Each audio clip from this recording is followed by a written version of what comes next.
রাধে রাধে বন্ধুরা, কেমন আছেন সবাই? ফিরে আসলাম প্রতিদিনের ডেলি ব্লগ নিয়ে। সকালবেলা ঘুম থেকে উঠেই যখনই দোরগোড়ায় জলটা দিতে আসলাম, দেখলাম মেঘটা পুরো অন্ধকার হয়ে আছে।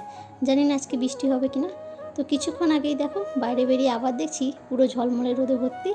আর এদিকে তোমাদের দাদা ভাই মেয়ে দুজনেই রেডি। মেয়ের আজকে তেলুগু এক্সাম আছে, তো এটা নিয়ে দুটো এক্সাম হয়ে যাচ্ছে। আর এরপরে দেখো বেশ কয়েকদিন ধরে ওর বারান্দাটা ধোয়ানো হয়নি, এত পরিমাণে ধুলো হয়েছে। বাইরের পাশে যে বিল্ডিংটা হচ্ছে সিমেন্ট ওড়ার কারণে, আর বাচ্চারা যেহেতু বিকেলবেলা একটা খেলা করে, আর রাতের দিকে আমরা এখন বসে থাকি প্রায়, যেহেতু হালকা গরম ভালোই পড়ে গেছে, সেই জন্য ভাবলাম একটু ধুয়ে দিই। এটা ধুতে ধুতে হঠাৎ করে একটা পার্সেল আসলো। চলো পার্সেলটাকে নিয়ে নিই, তারপরে আবার বারান্দাটাকে ভালো করে ধুয়ে নেবো।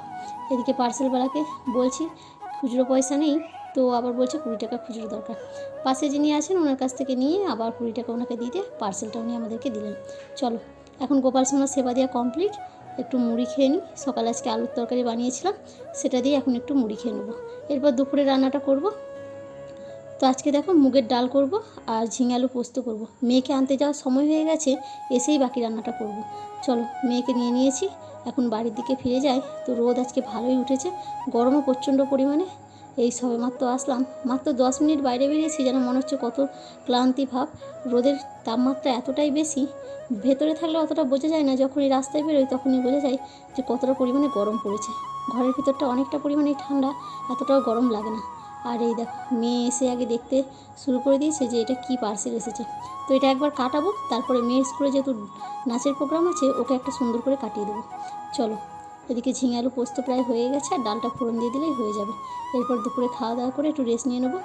ঘুম থেকে উঠে বারান্দায় এসে দেখছি এই যে বাচ্চাটাকে দেখছো, এটা মাত্র 1.5 বছরের বাচ্চা। আর যে বাচ্চাটা খাওয়াচ্ছে ওর বয়স 4 বছর। তো কত ছোট দুজনে, দু বোনের এত মিল। তো বড় বাচ্চাটা দেখছি বোনকে একটু ভাত আর ডাল মাখিয়ে নিয়ে তো খাইয়ে দিচ্ছে।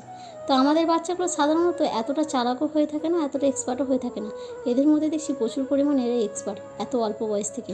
আবার যে আমি একটু বকাবকি করছি যে সকালে বারান্দাটা ধুয়েছি, চারিদিকটা ভাত ভাত করেছো, বলার সঙ্গে সঙ্গে দেখছি ঝাড়ুটা নিয়ে আবার ঝাড়ু লাগাতে চলে এসেছে। তো এদেরই একটু বসে বসে এদের কীর্তকলাপ দেখছিলাম। থাক ওরা খাওয়া দাওয়া করে নাও, আবার বারান্দাটাকে আবার একটু ধুয়ে দেবো। তো এখন সন্ধ্যাবেলা চলে এসেছি গোপাল সোনার সেবা দিতে। এরপর একটু চা বানিয়ে নেবো। তো যেহেতু আজকে অনেকটা তাড়াতাড়ি খাওয়া হয়েছে, মেয়ে আজকে আবার দুপুরে খায়নি। স্কুল থেকে আসার পরে যখন ইডলি খেলো, ইডলি খাওয়ার পরেও আবার ঘুমিয়ে পড়লো। আমি ওর সাথে ঘুমিয়ে পড়েছিলাম। বেলা 4টের সময় যখন ঘুম ভাঙলো, তখন উঠে আমি একটু ভাত খেয়েছিলাম। ওই জন্য ওকে বললাম এখন একটু দুধ খাবি না চা করবো। তো বলে একটু চা করতে, মা আজকে আর দুধ খাবো না। তো ওর জন্য আর দুজনের জন্য একটু চা বানিয়ে নিয়েছি। আর এরপরে যেহেতু ইংলিশ এক্সাম আছে, ওটাকে নিয়ে একটু বসবো। ওকে যেহেতু কোনো রকম টিউশন নেই, পুরোটাই আমি দেখাই, সেই জন্য ওকে নিয়েই এখন অনেক ঘন্টা দিয়ে বসতে হবে। চলো আজকে ভিডিও আর বড় করলাম না বন্ধুরা, শুভরাত্রি। আপনারা সবাই সুস্থ থাকুন, ভালো থাকুন। ফিরে আসছি আগামীকাল।